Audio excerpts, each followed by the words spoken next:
നമ്മുടെ ഓരോ ദിക്കിലും വരുന്ന സ്റ്റാറുകൾ എന്താണെന്നും അത് തരുന്ന ഫലം എന്താണെന്നും നമുക്ക് മനസ്സിലാക്കാനും വളരെ സന്തോഷപരമായിട്ടും സമാധാനപരമായിട്ടും ആ ഒരു വർഷം മുന്നോട്ട് പോകാനായിട്ട് ചൈനീസ് വാസ്തുകലയായ ഫെങ്ഷിയിലൂടെ സാധിക്കും. നമുക്ക് എല്ലാ വർഷവും പുതുവർഷം വരുന്നുണ്ട്.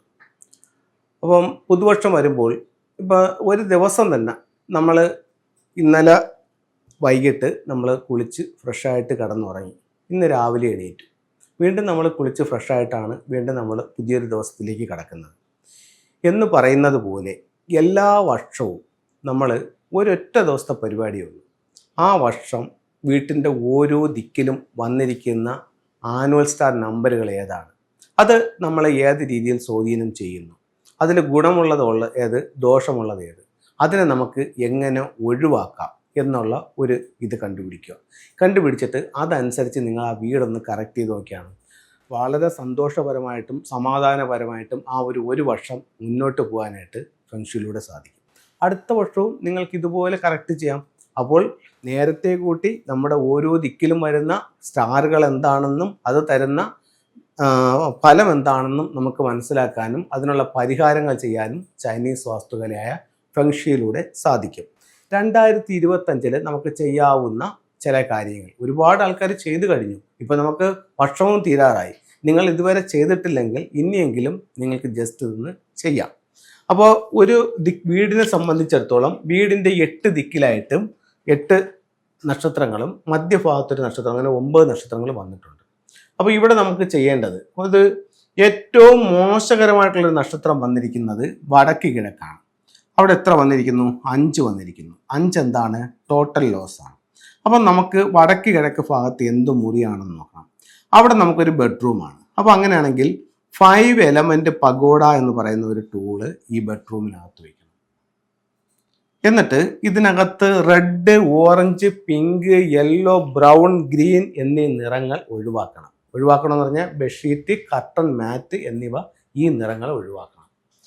അപ്പോൾ ആ 5ന്റെ ദോഷങ്ങളെ കുറയ്ക്കാനുള്ള കാര്യം നമ്മളവിടെ ചെയ്തു കഴിഞ്ഞു. അടുത്തത് ഈസ്റ്റിലേക്ക് പോകുന്നു. ഈസ്റ്റിൽ നമുക്ക് പ്രധാന ഡോറുണ്ടോ, അല്ലെങ്കിൽ ഈസ്റ്റിൽ നമുക്ക് ബെഡ്റൂം ആണോ എന്ന് നോക്കണം. പ്രധാന ഡോർ ഉണ്ടെന്നുണ്ടെങ്കിൽ, കിഴക്ക് ഭാഗത്താണ് നമ്മുടെ പ്രധാന ഡോർ എന്നുണ്ടെങ്കിൽ, ഇവിടെ 9 എന്ന് പറയുന്ന സമ്പത്തിൻ്റെ സ്റ്റാർ വന്നിട്ടുണ്ട്. ഇവിടെ നമുക്കൊരു വെൽത്ത് സിംബൽസ് വയ്ക്കാം. കുറേ ചൈനീസ് നാണയങ്ങൾ, അതുപോലെ തന്നെ ഇൻഗോട്ട്, അതുപോലെ സെറ്റിൻ്റെ സ്റ്റോൺ, നമ്മുടെ നാണയങ്ങൾ, അങ്ങനെ എല്ലാം കൂടെ ഇട്ട് ഒരു വെൽത്ത് സെറ്റായിട്ട് നമുക്കിവിടെ സൂക്ഷിക്കാം. അല്ലെങ്കിൽ നമുക്ക് എന്ത് ചെയ്യാം, ഇവിടെ ഒരു ലക്കി ബാമ്പ് വെച്ച് കൊടുക്കാം. ഈ 45 ഡിഗ്രിക്ക് അകത്തായിരിക്കണം. ഇവിടെ ഒരു ലക്കി ബാമ്പുവിൻ്റെ ഒരു ബണ്ടിൽ വാങ്ങിച്ചിട്ട് നമുക്കിവിടെ കിഴക്ക് ഭാഗത്ത് സൂക്ഷിക്കാം. അതുമല്ലെങ്കിൽ നമുക്ക് എന്ത് ചെയ്യാം, ഇവിടെ ഒരു അക്വേറിയം വയ്ക്കാം. അക്വേറിയം അല്ലെങ്കിൽ എന്താണ്, ഫൗണ്ടൻ, ഇതിവിടെ വയ്ക്കാം. അപ്പം ഈ രീതിയിൽ നമുക്ക് കിഴക്കിനെ ആക്ടിവേറ്റ് ചെയ്യാം. കിഴക്കിനെ ആക്ടിവേഷൻ ചെയ്യുമ്പോൾ എന്താണ് ഫലം? അവിടെ നിൽക്കുന്ന സ്റ്റാർ 9 ആണ്. 9 ആരാണ്? ഈ 9th പീരീഡിൽ 9 വെൽത്ത് സ്റ്റാർ ആണ്. അപ്പോൾ ഇദ്ദേഹത്തിന് ഒരുപാട് ഗുണങ്ങൾ വന്നിട്ടുണ്ട്. അടുത്ത 18 കൊല്ലം ഇദ്ദേഹമാണ് സൂപ്പർ സ്റ്റാർ. അപ്പോൾ ഇവിടെ സമ്പത്തുണ്ടാവും. ഇത് ബെഡ്റൂം ആണെങ്കിൽ ഈ പറയുന്ന പ്ലാന്റോ ഈ പറയുന്ന അക്വേറിയമോ ഫൗണ്ടനോ പാടില്ല, വെൽത്ത് വൈസ് വയ്ക്കാം. ക്ലിയർ ആയല്ലോ? ആ രീതിയിൽ നമുക്ക് കിഴക്കിനെ എൻഹാൻസ് ചെയ്യാം. അടുത്ത ദിക്കിലേക്ക് പോകുന്നു. ഇവിടെ 1 ആണ്.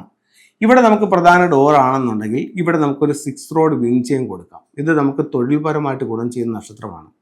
ഇവിടെ നമുക്ക് ഡ്രാഗൺ, ടർട്ടിൽ, റൂയിയുടെയും കൂടെ സ്റ്റാച്ചു വാങ്ങിച്ചു വയ്ക്കാം. അതേപോലെ തന്നെ ഇവിടെ ലിവിങ് ഏരിയ ആണെങ്കിൽ ഇവിടെ നമുക്ക് എന്ത് ചെയ്യാം, റൂയി വയ്ക്കാം, അരോന ഫിഷ് വയ്ക്കാം. അങ്ങനെ തൊഴിൽപരമായിട്ട് നേട്ടങ്ങൾ ഉണ്ടാക്കാവുന്ന സംഭവങ്ങളെല്ലാം നമുക്ക് ഈ ഭാഗത്ത് സൂക്ഷിക്കാം. അതേസമയം ഇവിടെ നമുക്ക് ബെഡ്റൂം ആണെങ്കിലോ, ബെഡ്റൂം ആണെന്നുണ്ടെങ്കിൽ ഈ പറയുന്ന റൂയി വയ്ക്കാം.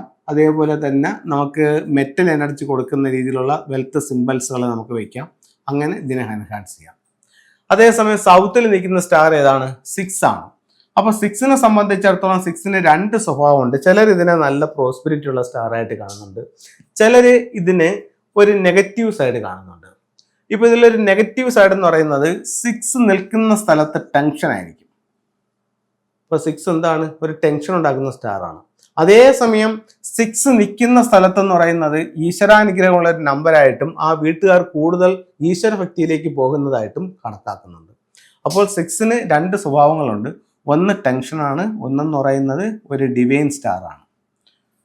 അപ്പം ഇത് ഈ വർഷം എവിടെയാണ് നിൽക്കുന്നത്? സൗത്തിലാണ്. അപ്പോൾ സൗത്തിൽ പ്രധാന വാതിലോ ബെഡ്റൂമോ ഉള്ളവർക്ക് ടെൻഷൻ കൂടുതലാണെങ്കിൽ എന്ത് ചെയ്യാൻ പറ്റും? ഇവിടെ ഒരു 4 സ്ക്വയർ ഫീറ്റിൻ്റെ മാറ്റ് വാങ്ങിച്ചിട്ട് കൊടുക്കാം. മാറ്റ് വാങ്ങിച്ചിട്ട് കൊടുക്കുമ്പോൾ ഇതിന് പരിഹാരമാവും. ക്ലിയർ ആയല്ലോ. അടുത്ത നമുക്കൊരു സ്റ്റാർ കാണിച്ചിരിക്കുന്നത് വെസ്റ്റിലാണ്. വെസ്റ്റിൽ നിൽക്കുന്ന സ്റ്റാർ ഏതാണ്? എല്ലാ ദിക്കിലും സ്റ്റാർ ഉണ്ട്, എല്ലാ സ്റ്റാറും എഴുതിയിട്ടില്ല, കുറച്ച് 5 സ്റ്റാറുകളെ എഴുതിയിട്ടുള്ളൂ. വെസ്റ്റിൽ നിൽക്കുന്ന സ്റ്റാർ എന്ന് പറയുന്നത് 4 ആണ്. ഈ 4 എന്ന് പറയുന്നത് എന്താണ്? 4 എന്ന് പറയുന്നത് 2 ഗുണങ്ങളാണ്. ഒന്ന് റൊമാൻസ് ലക്കാണ്. അപ്പോൾ വിവാഹം നടക്കാനുള്ള സ്ത്രീ ആയാലും പുരുഷനായാലും 2025 ഏത് ബെഡ്റൂം സെലക്ട് ചെയ്യാം? വെസ്റ്റ് ഭാഗത്തുള്ള ബെഡ്റൂം സെലക്ട് ചെയ്യാം. അവിടെ റൊമാൻസ് സ്റ്റാർ ആണ് നിൽക്കുന്നത്. അടുത്തത് നമുക്ക് മറ്റൊരു ഗുണം എന്താണ്? അത് വിദ്യാഭ്യാസത്തിന്റെ നക്ഷത്രമായിട്ടും കണക്കാക്കുന്നുണ്ട്. അപ്പോൾ വിദ്യാഭ്യാസപരമായിട്ട് മുന്നോട്ട് പോകാനായിട്ട് നമുക്ക് എന്ത് ചെയ്യാൻ പറ്റും? അവിടെ ക്രിസ്റ്റൽ ഗ്ലോബ് വയ്ക്കാം, അതുപോലെ തന്നെ പഗോഡ ടവർ വയ്ക്കാം. അപ്പം ഈ രീതിയിൽ ഓരോ സ്ഥലങ്ങളെ നമുക്ക് എൻഹാൻസ് ചെയ്യാനായിട്ട് സാധിക്കും. ഈ വാങ്ങിക്കുന്ന ടൂളുകൾ ഒരു വർഷം കൊണ്ട് കഴിയുമോ? ഇല്ല. അടുത്ത വർഷം ഈ സ്റ്റാറുകൾ മറ്റു ചില ഡയറക്ഷനിലേക്ക് വരാം. അപ്പോൾ അതനുസരിച്ചിട്ട് അവിടെ ആ ടൂളുകൾ വെച്ച് നമുക്ക് കറക്റ്റ് ചെയ്യാം. ഇപ്പം 2026 ഈ 5 എവിടെ വരും? ഇവിടെ വരും, സൗത്തിൽ വരും. അപ്പൊ നമുക്ക് ഇവിടെ ഇരിക്കുന്ന 5 എലമെന്റ് പഗോഡ എന്ത് ചെയ്യാം?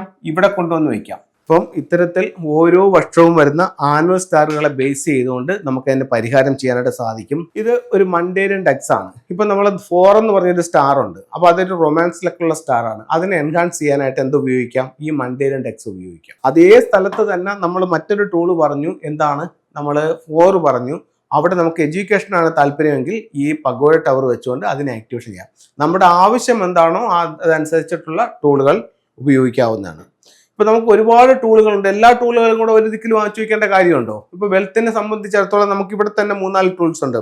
ഇത് ഒരു ഡ്രാഗൺ ബോട്ടാണ്, ഒരു ഷിപ്പാണ്, ഒരു വെൽത്ത് ഷിപ്പാണ്. ഇത് നമുക്ക് സൗത്ത് ഈസ്റ്റിലാണ് വെക്കുന്നത്. എന്തിനാണ്? സമ്പത്തിന് വേണ്ടിയിട്ടാണ് വെക്കുന്നത്. അതേപോലെ സൗത്ത് ഈസ്റ്റിൽ വെക്കുന്ന മറ്റൊരു ടൂളാണെന്ന് പറയുന്നത് ഈ പറയുന്ന ഡ്രാഗൺ ബോട്ടാണ്. അപ്പോൾ ഇത് രണ്ടും കൂടെ ഒരു സ്ഥലത്ത് വെക്കേണ്ട കാര്യമുണ്ടോ? ഇല്ല, ഒരെണ്ണം വെച്ചാൽ മതി. ഇത് ഏറ്റവും പവർഫുൾ ആയിട്ടുള്ള ഒരു ബുദ്ധയാണ്. ഇതിനെ ട്രാവലിംഗ് ബുദ്ധ എന്നാണ് പറയുന്നത്. ഇത് നമുക്ക് ഒരുപാട് പ്രോസ്പെരിറ്റി തരുന്നതാണ്. അപ്പോൾ ഇത് നമുക്ക് സ്വീകരണ മുറിയിൽ വാങ്ങിച്ച് വീട്ടിനുള്ളിലേക്ക് നോക്കി വെക്കാവുന്നതാണ്. അപ്പോൾ ഇത്തരത്തിലുള്ള ഓരോ ടൂളുകളും നമ്മുടെ ജീവിതത്തിൽ ഒരുപാട് മാറ്റങ്ങൾ ഉണ്ടാക്കി തരാനായിട്ട് നമ്മളെ സഹായിക്കുന്നതാണ്. എല്ലാവർക്കും എല്ലാ ഐശ്വര്യങ്ങളും ഉണ്ടാവട്ടെ എന്ന് പ്രാർത്ഥിച്ചുകൊണ്ട് നിർത്തുന്നു. നന്ദി, നമസ്തേ.